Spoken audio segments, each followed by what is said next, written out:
livro de Lucas, capítulo de número 1.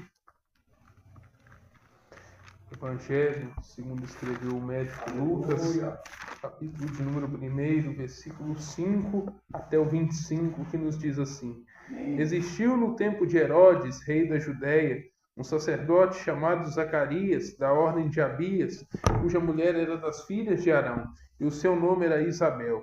E eram ambos justos perante Deus, andando sem repreensão em todos os mandamentos e preceitos do Senhor. Mas não tinham filhos, porque Isabel era estéril, e ambos eram avançados em idade. E aconteceu que, exercendo ele o sacerdócio diante de Deus, na ordem da sua turma, segundo o costume sacerdotal, coube-lhe em sorte entrar no templo do Senhor para oferecer o incenso. E toda a multidão do povo estava fora orando à hora do incenso. E um anjo do Senhor lhe apareceu posto em pé à direita do altar do incenso. E Zacarias, vendo, turbou-se e caiu temor sobre ele. Mas o anjo lhe disse: Zacarias, não temas, porque a tua oração foi ouvida, e Isabel, tua mulher, dará à luz um filho, ao qual porás o nome de João, e terás prazer e alegria, e muitos se alegrarão no seu nascimento, porque será grande diante do Senhor, e não beberá vinho nem bebida forte, e será cheio do Espírito Santo já desde o ventre de sua mãe, e converterá muitos dos filhos de Israel ao Senhor seu Deus. Irá diante dele no espírito e virtude de Elias, para converter os corações dos pais aos filhos, e os rebeldes à prudência dos justos, com o fim de preparar ao Senhor um povo bem disposto. Disse então Zacarias ao anjo: Como saberei isso? Pois eu já sou velho e minha mulher avançada em idade.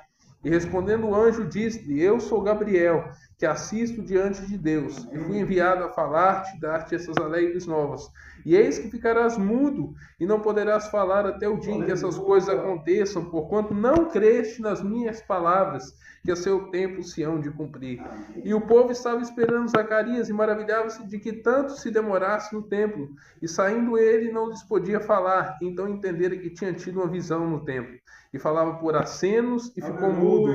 E sucedeu que, terminados os dias do seu ministério, voltou para a sua casa.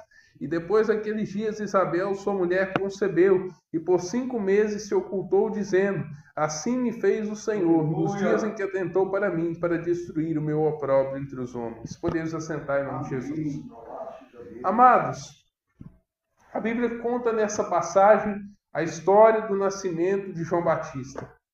Um homem que foi enviado para preparar o caminho para a vinda do Senhor. Homem esse que batizou Jesus nas águas, que fez muitos convertidos e que, acima de tudo, pregou uma mensagem de arrependimento. Uma mensagem que nós devemos pregar hoje. Nós vemos muitas pessoas hoje pregando prosperidade, pregando teologia, pregando coaching, tem um tal de coaching agora, né?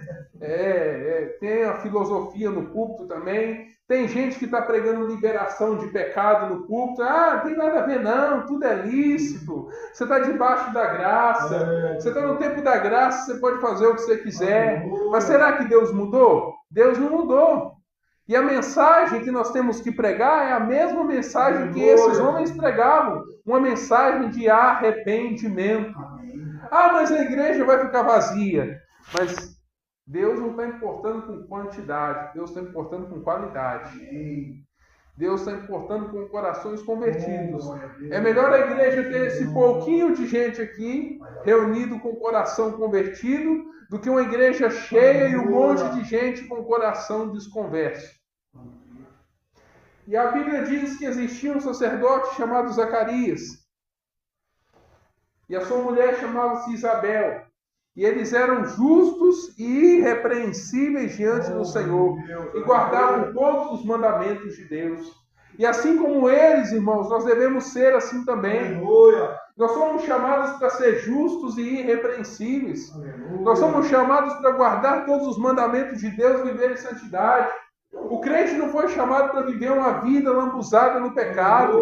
O crente não foi chamado para viver uma vida à margem da palavra, não. Nós somos chamados para obedecer a palavra de Deus. Aleluia. Nós somos chamados para andar em santidade conforme os mandamentos desta palavra. Se está aqui, obedeça. Se não está, deixe de lado. Mas fique com tudo que está aqui nessa palavra e obedeça a tudo que está escrito. Obedeça. Aleluia. Mas tem coisa que foi para o povo de Israel, mas a Bíblia diz que nós somos o Israel de Deus. Louvado seja Deus.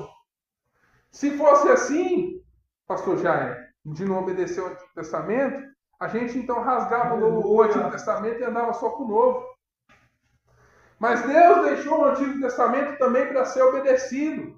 Paulo disse: tudo que dantes foi escrito para o nosso ensino foi escrito. Quando ele fala isso, ele está falando do Antigo Testamento. Para que pela consolação das Escrituras nós tenhamos esperança. Amém. E Paulo também fala, esse versículo só não gosta muito dele, mas eu vou falar ele aqui. Que fala assim, toda a Escritura é inspirada por Deus. Mas ali ele estava falando também do Antigo Testamento, porque naquela época não tinha Novo Testamento ainda. É verdade. Não tinha Novo Testamento. Então Paulo estava se baseando no Antigo Testamento. Glória a Deus. Então tem muita coisa no Antigo Testamento que vale a pena a gente pegar para nós e obedecer. Verdade. Então eu tenho que matar animaizinho, tenho que sacrificar cordeiro. Isso não. Isso já se cumpriu em Cristo. Aleluia. Eu tenho que guardar o sábado? Não, isso já se cumpriu em Cristo. Aleluia. Mas tem muitos mandamentos ali que você tem que obedecer. Por exemplo, não matarás, não furtarás, não adulterarás, não dirás falso testemunho contra o teu próximo, amar o próximo como a ti mesmo. Aleluia. Tudo isso você tem que obedecer. E está ali no Antigo Testamento. Depois esses mandamentos se repetem no Novo, mas primeiro eles vieram no Antigo. Glória a Deus, aleluia. Então a palavra, irmãos, é para ser obedecida. Nós não devemos ler a Bíblia somente para conhecer, Aleluia. somente para pregar e para ensinar. A gente também tem que conhecer a palavra para viver ela. É verdade. Ler a palavra para viver o que está aqui. Talvez você nunca será um pregador. Talvez você nunca vai assumir o púlpito de uma igreja, mas mesmo assim é seu dever obedecer a palavra. Aleluia. É meu dever, é dever do pastor Jaime também, como ministros, obedecer a palavra. Aleluia, Senhor. Porque sem obediência à palavra, nós não iremos morar no céu. Senhor. Sem santificação, ninguém verá o Senhor. Aleluia. E o que é santificação? É obediência à palavra. Amém. E Paulo fala em Tessalonicenses 4, esta é a vontade de Deus para a vossa vida, a vossa santificação. Amém, aleluia. Ele quer que nos santifiquemos. Ele quer que nós nos abstenhamos de toda aparência do mal. Ele quer que fujamos das paixões da mocidade. Mas eu já não sou jovem mais. De 0 a 100, todo mundo é jovem. Até os 100 anos, todo mundo é jovem. Então a gente tem que fugir das paixões da mocidade. Amém. E procurar viver uma vida reta diante de Deus. E esses homens, esse casal, eles viviam uma vida reta diante do Senhor. Mas eles tinham um problema a enfrentar. Eles eram velhos, avançados em idade. Isabel era estéril e não podia ter filhos. Eu imagino quanto Zacarias orou por essa mulher, pastor, para que ela concebesse. Talvez orou 1 ano, orou 2, orou 3, orou 4, orou 5, orou 10, orou 20. Eu não sei há quanto tempo eles eram casados, mas eu imagino que ele orou muito tempo para que aquela mulher engravidasse. E Deus está falando nessa noite para pessoas aqui. Eu não sei há quanto tempo você tem orado por um milagre. Se é 1 ano, se é 2, se é 3, se é 4, se é 5, se é 10, se é 20. E talvez o milagre que você tem esperado de Deus ainda não chegou. Mas Deus está dizendo nessa noite, continue orando, continue buscando, continue suplicando, continue pedindo. Porque todas as tuas orações têm chegado ao trono da graça. E no tempo certo o Senhor vai te responder. Amém. Não tem oração que Ele não responda. Não tem clamor que Ele não atenda. Todos os clamores que chegam ao trono da graça são atendidos por Ele. Exceto aqueles que pedem a palavra, né? Porque, por exemplo, Deus não vai ouvir a oração de alguém que ora e fala assim, Deus, me dá a mulher de Cicrano. Ou a mulher que fala, me dá o marido de fulana. Ô Deus, mata fulano, coloca ele dentro do caixão, bota ele enfermo em cima de uma cama. Deus não ouve orações assim. E eu vejo gente, irmãos, que faz essas orações. Eu vi uma vez um testemunho, uma pastora contou na internet que na igreja dela teve uma mulher que teve a cara de pau de ir lá fazer campanha de oração para tomar o marido da outra. Senhor. Olha onde está chegando as coisas. A que ponto tem chegado o ser humano? E quem está fazendo isso está fazendo macumba. Porque isso não tem nada a ver com a palavra de Deus. Deus só vai ouvir as orações que estão alinhadas com a palavra. E que não ferem a palavra. E essa mulher não podia gerar. E eles já eram velhos. Havia uma barreira no caminho deles. Havia uma impossibilidade. Mas quando Deus quer operar um milagre, quando Deus quer fazer uma grande obra, não tem barreira que fica no caminho, não tem empecilho que fica no caminho, não tem obstáculo, não tem embaraço. Quando Deus quer fazer uma obra, quando Deus tem um milagre para fazer, até o impossível se torna possível e o nome do Senhor é glorificado. E aconteceu que um dia esse homem foi exercer o seu sacerdócio diante de Deus. E a Bíblia fala que ele entrou no templo para queimar um incenso. Veja, só uma pessoa podia entrar. Havia uma reverência. Nem todo mundo podia entrar no templo. E se aquele sacerdote entrasse em pecado, ele morria fulminado. E hoje em dia nós vemos tantas pessoas subindo nos púlpitos de qualquer maneira, pastor, para pregar. Deus tem sido misericordioso. Aleluia, Senhor. E muitos têm subido no púlpito de qualquer maneira e Deus não tem feito nada. Mas vai chegar uma hora que a cobrança vai vir. Jesus. Eu vi um testemunho um dia desse na internet, o senhor já deve ter visto esse testemunho também, do homem que durante 7 anos Deus falou com ele para se consertar. E ele não se consertou. Deus não tirou ele do altar, Deus não matou ele, mas falou com ele durante 7 anos, se conserta, se alinha. Porque ele batia na mulher dele, ele fumava, ele roubava na empresa, ele se levantou contra o ministério onde ele congregava, ele fez coisas absurdas.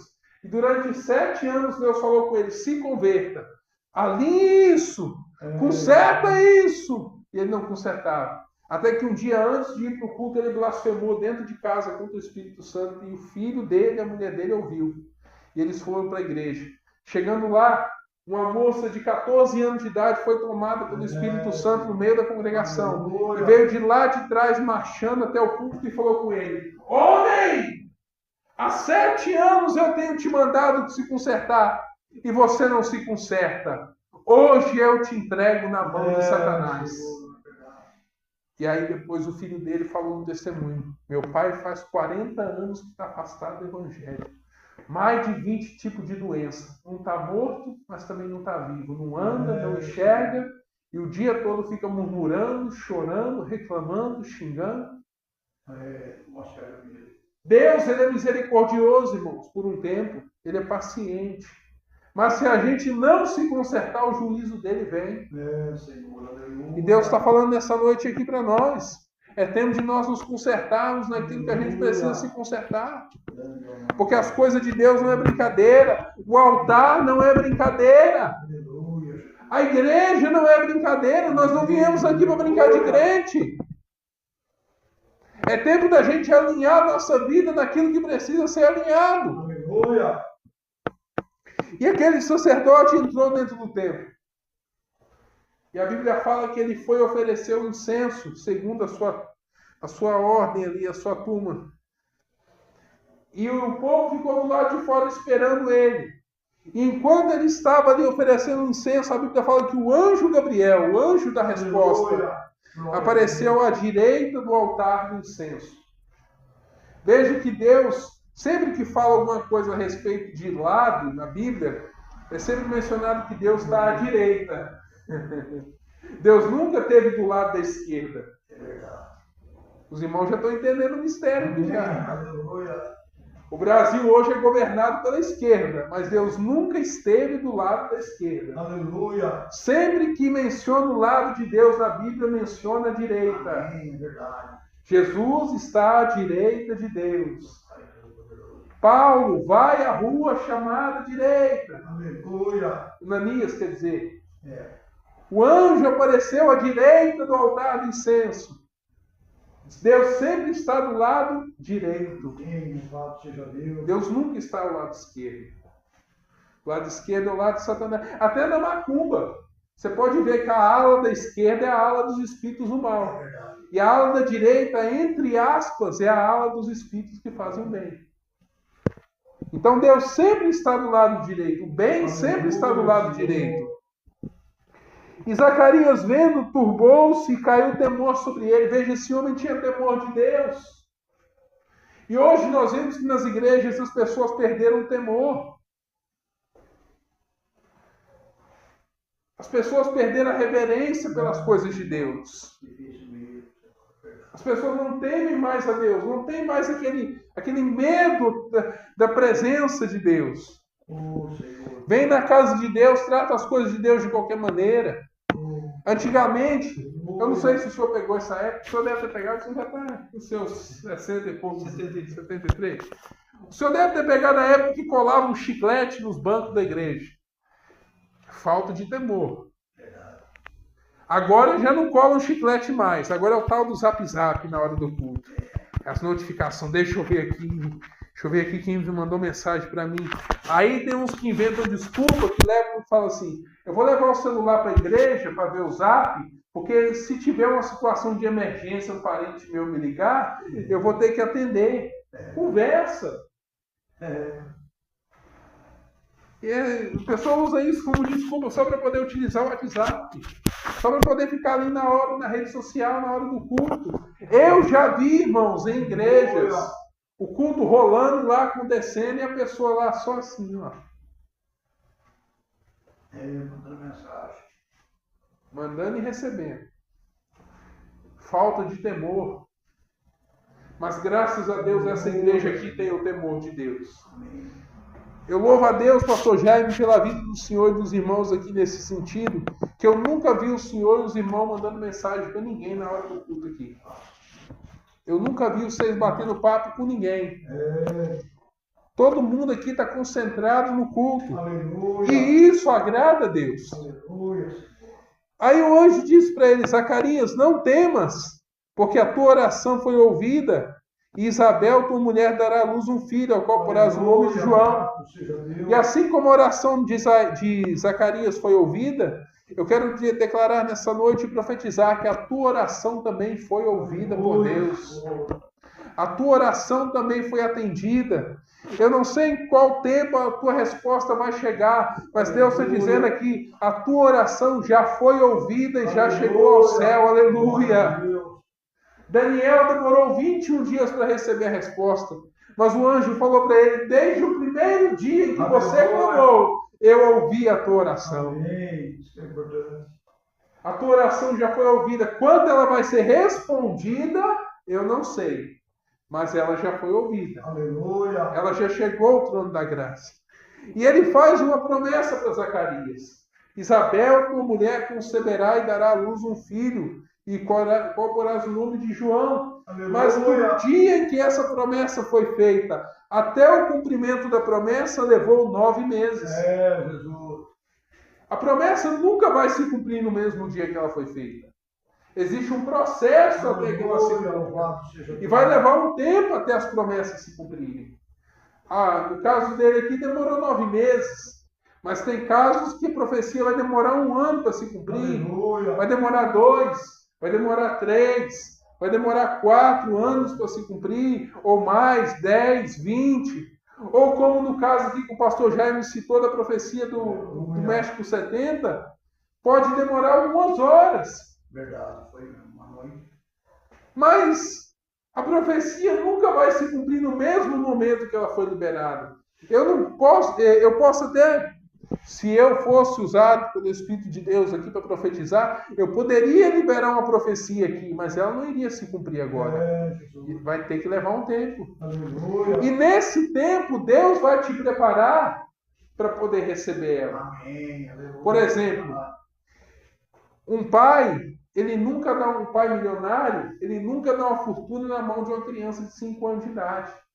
É necessário que aquela criança cresça, amadureça, até ela poder receber tudo que é dela por direito. Assim também somos nós. Deus nos faz uma promessa num dado momento, mas até que essa promessa se cumpra, nós vamos precisar amadurecer, vamos precisar crescer, mas não crescer em estatura, né? Porque eu já estou alto demais. Né?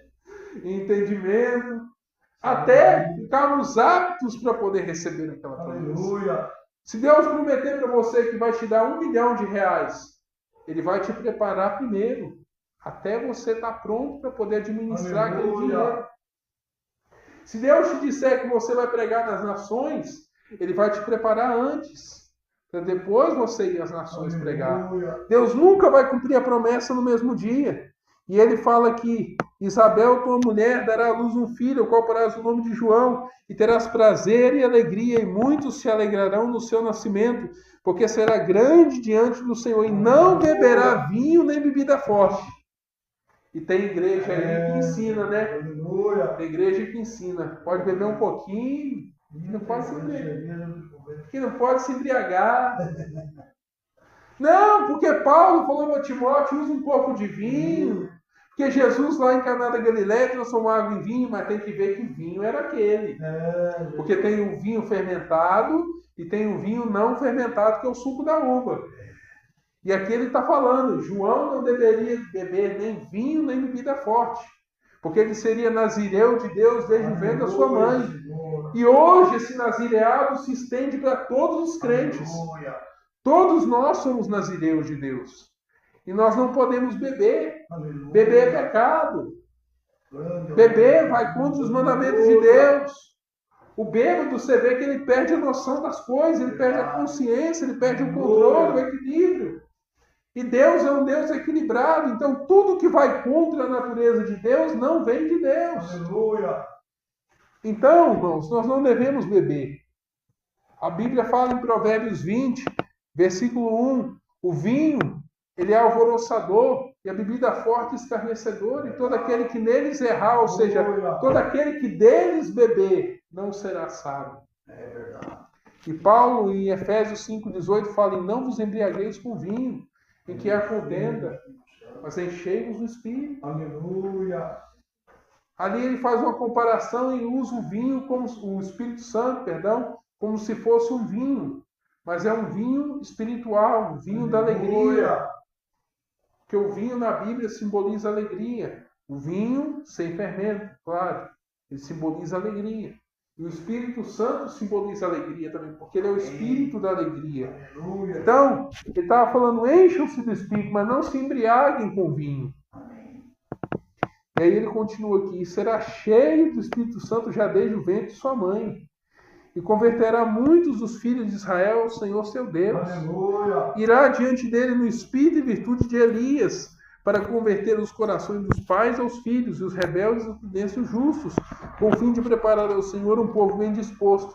Hoje Deus já não vai mandar Elias de novo aqui na terra. Aleluia. Mas nós, todos nós, eu, pastor Jaime, irmão Carlos, irmã Maria, irmã Marilene, todos nós temos o espírito de Elias em nós. E agora nós somos chamados para converter os corações das pessoas. Converter os rebeldes à prudência dos justos. Converter o coração dos pais aos filhos e os filhos aos pais. Aleluia. E é o que está precisando, né, pastor Jaime? Porque nós vemos hoje tantos pais se revoltando contra filhos e filhos se revoltando contra pais. E o coração deles precisa ser convertido. Aleluia. Precisa haver harmonia nos lares. Vá comigo em Malaquias, eu já estou acabando. Malaquias, capítulo 4.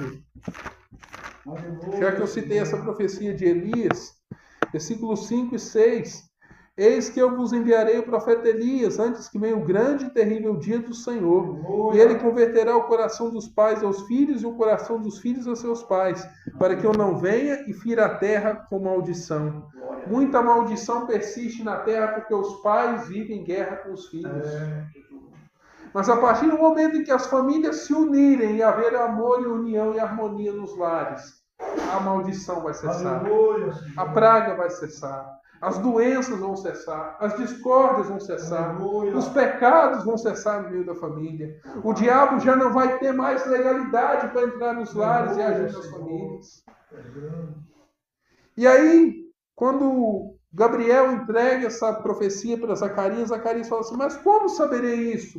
Pois eu já sou velho, minha mulher é avançada em idade, minha mulher é estéril, não pode gerar. Quantas vezes Deus nos faz uma promessa e a gente duvida da promessa de Deus? Aleluia.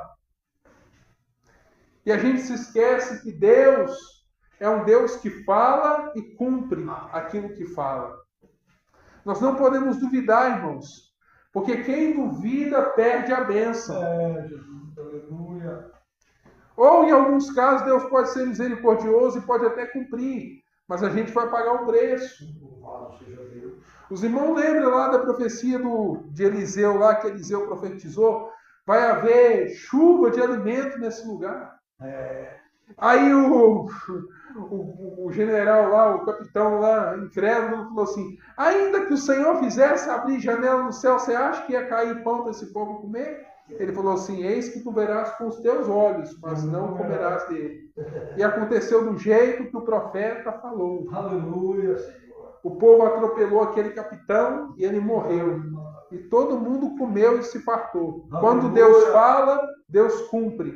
Seja para bênção ou seja para juízo. Amém. Mas ele sempre cumpre o que promete. E cabe a nós não duvidar das promessas de Deus. Amém. Louvado seja Deus. Ah, mas tem um versículo na Bíblia que diz que nem mesmo a minha incredulidade pode anular a promessa de Deus. Tem um versículo que diz que ainda que eu seja infiel, Deus permanece fiel. Aleluia. Não tente a Deus, irmão. Não tente a Deus. Se Ele te fez uma promessa, se agarre a essa promessa e confie nela, porque ela vai se cumprir. Eu não sei há quanto tempo Deus te fez uma promessa, mas antes de você partir dessa terra, essa promessa vai se cumprir, vai acontecer. Irmã Marilene, descansa o teu coração, porque tudo aquilo que Deus te falou vai se cumprir, vai acontecer. Não duvide nunca. Tem promessas que Deus te fez já há muito tempo, que até hoje não se cumpriram. Mas alguma vez Ele mentiu? Alguma vez Ele se arrependeu? Alguma vez Ele deixou de cumprir a sua palavra? Não. E Ele vai cumprir tudo aquilo que Ele prometeu na sua vida. A luta pode estar grande, mas a vitória vai ser maior em nome de Jesus. E aí ele ficou mudo, porque o anjo falou com ele: eis que ficarás mudo e não poderás falar até o dia em que essas coisas aconteçam, porquanto não crestes nas minhas palavras, que há seu tempo hão de se cumprir. Amém. Então Deus tem um tempo para cumprir a promessa. E não adianta eu fazer 1001 coisas para a promessa se cumprir antes, que ela não vai se cumprir. Eu posso espernear, eu posso pular, eu posso gritar, eu posso reclamar com Deus, que a promessa não vai se cumprir antes do tempo determinado. Louvado seja Deus. Deus tem um tempo para cumprir a promessa. E o povo estava esperando Zacarias e maravilhava-se de que tanto demorasse no templo. E saindo ele não lhes podia falar. Então entenderam que tinha tido uma visão no templo. E assim como Deus falava com esses homens por meio de visões no passado, Ele ainda fala por meio de visões hoje. Deus ainda fala por meio de revelações. E falava por acenos e ficou mudo. E sucedeu que, terminados os dias de seu ministério, voltou para a sua casa. Tem gente que gosta de usar esse versículo em funeral, né? Mas não tem nada a ver com morte esse versículo.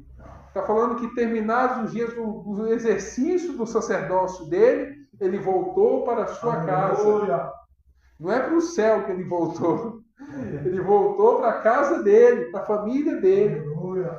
E a Bíblia diz que depois daqueles dias Isabel, sua mulher, concebeu E por 5 meses se ocultou, dizendo: assim me fez o Senhor, nos dias que atentou em mim para destruir o meu opróbrio entre os homens. E a Bíblia fala que 9 meses depois João nasceu, Zacarias deixou de ficar mudo, voltou a falar de novo, e todos se alegraram com o nascimento daquele menino. Louvado seja Deus. Deus, ele faz um homem ficar doente e cura o homem na hora certa. Aleluia. Deus põe na prova e tira da prova. Aleluia, verdade. Deus mata e ressuscita. Aleluia. Ele fere e faz sarar. Ele deixa o homem mudo e desenrola a língua do mudo para o mundo voltar a falar de novo. Esse é o nosso Deus. E João ficou 30 anos sendo preparado, até que ele começou a pregar. Às vezes Deus vai nos fazer ficar um longo tempo em preparação antes da gente começar a exercer o nosso ministério. E Jesus também. Jesus ficou 30 anos se